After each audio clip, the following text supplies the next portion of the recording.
This guy's always being a creeper. Hey guys, welcome back. Today I'm going to be talking about service dogs and their handlers. Now, a handler is what we call a person that uses a service dog. And when referring to both dog and the person, we call it a service dog team. Now, today we're going to be talking about how to act around a service dog when you see them out in public.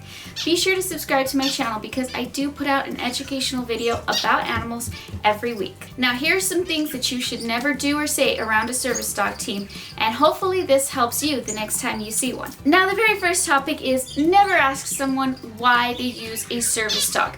This is extremely rude and inappropriate. It doesn't matter how curious you are, or even if you don't mean it in a rude way, you should still never ask this. In fact, it is illegal to ask what disability the service dog is used for when granting access rights. So that's how big of a deal this is. A handler has a service dog for a disability, and it's none of your business to know what that disability is.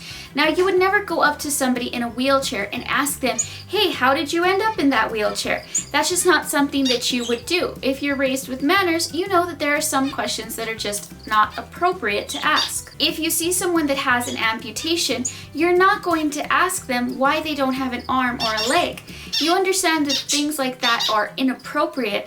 Well, the same thing goes for someone that uses a service dog. You don't ask them why they have the service dog. Now, that brings up the next topic, which is don't stand there trying to guess what disability that service dog is being used for.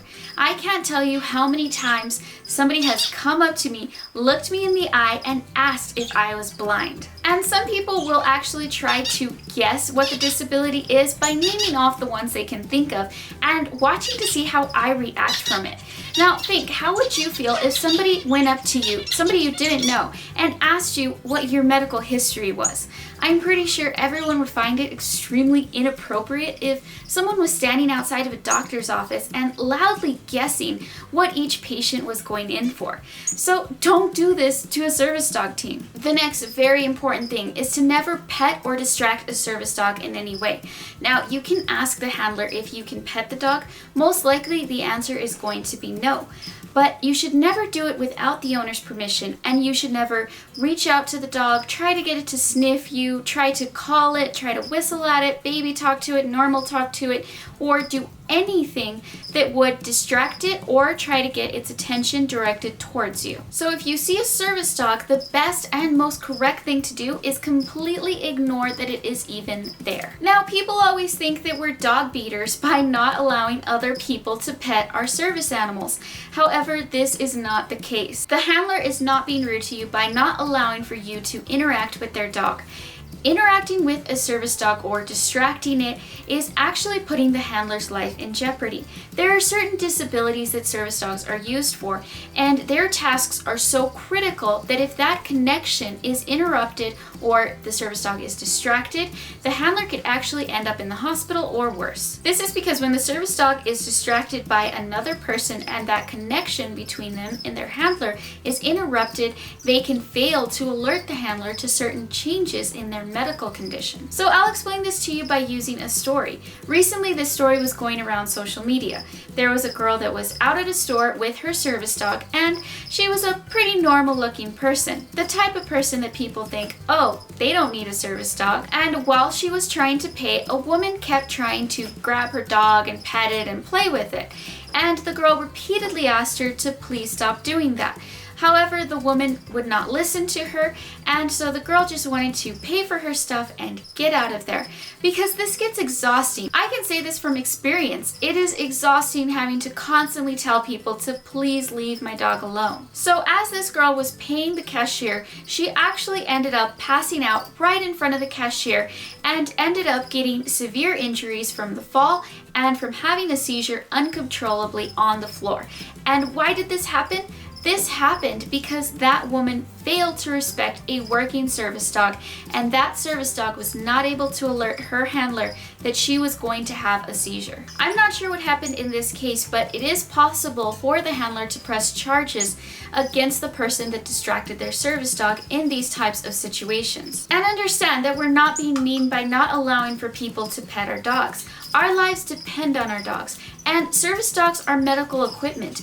They are there for a reason, and the reason is not for you to pet pet them. So if a handler is rude to you when you interrupt that connection between them and their dog, understand that they are constantly having to deal with this situation, trying to get people to stop distracting their dog, and that their lives depend on it. When you see a service dog, stay calm. There's no reason to start screaming or pointing or making a big deal out of the situation. You've seen dogs before, they're not exotic animals, and there's just no reason to start making a big scene. Remember to have respect for them the same way that you would want other people to have respect for you. And don't follow them around the store. Just think of it as somebody in a wheelchair. You wouldn't make a big deal about it, and you wouldn't even point out that they are in a wheelchair. So just remember that when seeing someone with a service dog. And also, think about how you would feel if a bunch of people were staring at you. So be considerate about service dog teams. An important thing to remember is to treat the handler like a human being. Don't be rude to them, and don't speak to the dog as if the handler isn't there. Address the handler, speak to the handler like they are a person. If you want to compliment the dog, tell the handler. We love hearing how beautiful and amazing our service animals are.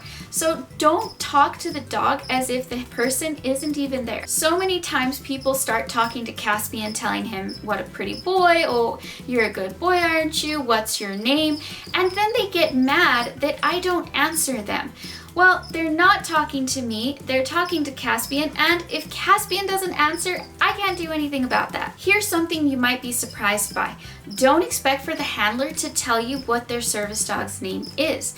After 4 years of having a service dog, I've learned not to tell anybody what his name is. Now, when I first got a service dog, I didn't think this was a big deal. But I very quickly learned that when I told somebody his name, they would immediately try to call him and distract him. So even if it wasn't that person that was doing it, somebody that overheard what his name was would start trying to distract him. So that's why typically service dog handlers won't tell you what the dog's name is because they are tired of people then using the dog's name to try to get them to respond to them or come to them. And service dogs are trained to ignore other people, but this is still a really annoying thing to deal with. So when people ask me what my service dog's name is, I tell them that that information is private because really no one has any right to know anything about someone else's service dog. So don't be offended if the handler does not want to answer any of your questions regarding their service dog. Another thing you shouldn't say to a service dog handler is, "Oh, you're so lucky." I've been told this and it's awkward because basically the person is saying, "Oh, you're really lucky to have a disability to need that dog." And that's just not the case. A person is not lucky to have a disability. They are lucky to have a service dog that can help them, but it's not lucky to be able to have a service dog. Even though people think that it's really cool to take your dog everywhere with you, it's still not something that you want or something that you would want to wish on someone else. So it's not really a correct thing to say to tell someone, "Oh, you're so lucky." Now, some people want to say, "Oh, it's, your dog's really cool," and that's just kind of what comes out. So just think about it, and instead of saying, "Oh, you're so lucky," say, "Wow, service dogs are really amazing," or "It's really lucky that we have service dogs to help people." Something like that is a lot better than insinuating that that person is lucky to need a service dog. Don't tell the handler that you feel bad for their service dog. Now, I don't even understand why people have this mentality that they feel bad for working dogs, because there is absolutely no reason to feel bad for a service dog. But saying it is extremely rude, so just don't. But there's no reason to even think that because service dogs are extremely healthy. Before even going into the training, they have to be tested to make sure that they don't have anything that's going to cause health problems later on. They are extremely well taken care of. They're often better taken care of than pets, and they are a huge time and money investment. So they are going to be treated very well and taken proper care of. It's also common knowledge that dogs love to learn, dogs love to please and do things. And service dogs are taught all of these things, so they have a very fulfilled life. And just think, how happy would your pet be to be able to go everywhere with you? That's what service dogs get, so there's really no reason to feel bad for them. They enjoy working, I promise you. Another weird and common question that I get is he a good dog? this is just such a weird question. I don't know what people, expect from this. Sometimes I want to say, yeah, he kind of is, but he mauled off someone's face last week, just to see the reaction that people would have. Service dogs are highly trained. They are extremely intelligent. They are just above and beyond all pet expectations. So, of course, they are good dogs. And after all, aren't all dogs good dogs no matter what they do? As an animal educator, this next one is a pet peeve of mine. When parents tell their kids that don't pet that dog because it bites. That one just really upsets me because parents should be teaching their children. Now, I do agree. You want to tell kids don't pet dogs that you don't know because they could bite you, and that is extremely important. But when it comes to service dogs, you want to teach children why they shouldn't pet those dogs instead of making them very fearful to be in the same area with those dogs. And I love parents that teach their children about service animals. Understand that there are different types of vests, but unless the vest says in training, you should always assume that that is a working service dog. Now, I get asked if my dog is in training for two common reasons. One, because I look too normal to have a service dog, and two, because his vest says do not pet. I don't know why people assume that this means in training. It doesn't. It doesn't have any second meaning. It really is just an effort to try to get people to leave him alone, and it doesn't work most of the time. Always remember that many disabilities are invisible disabilities, and you should never be rude to someone because they look normal or look like they don't need a service dog. You don't know a person's medical history by looking at them, and I am affected by this mentality a lot, and it was even worse for me when I had blonde hair. I've been yelled at by strangers telling me you shouldn't have a service dog.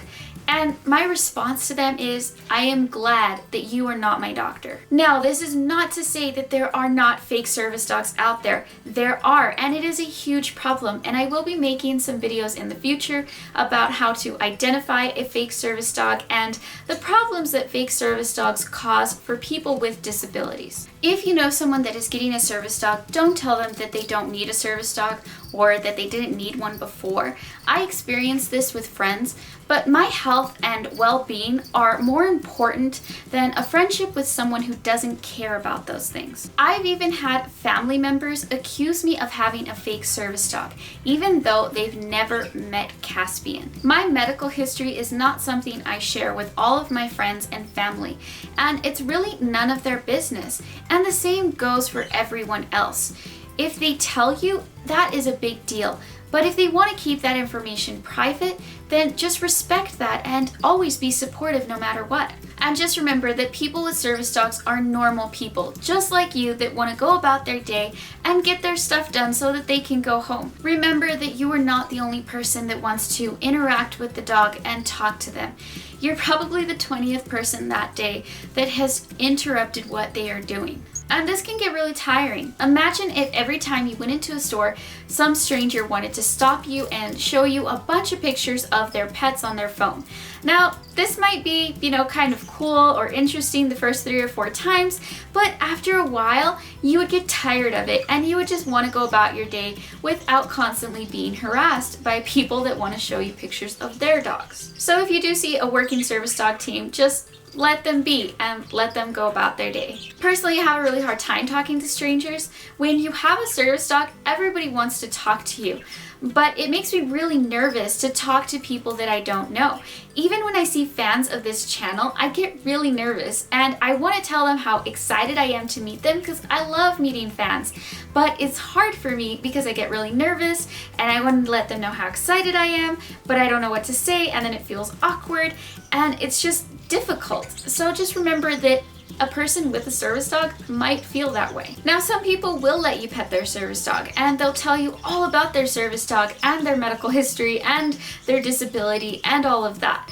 And if they do choose to share that with you, that's perfectly fine. It's their right. But if somebody doesn't want to share that information, that's their right too. I do want to point out that personally, I have never met a real service dog team where the handler allows for other people to pet the dog.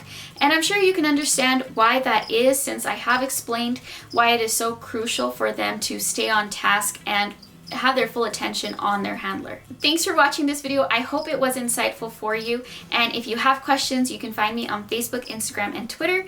Be sure to watch these videos that I will be linking, and I will see you guys in the next video. Bye!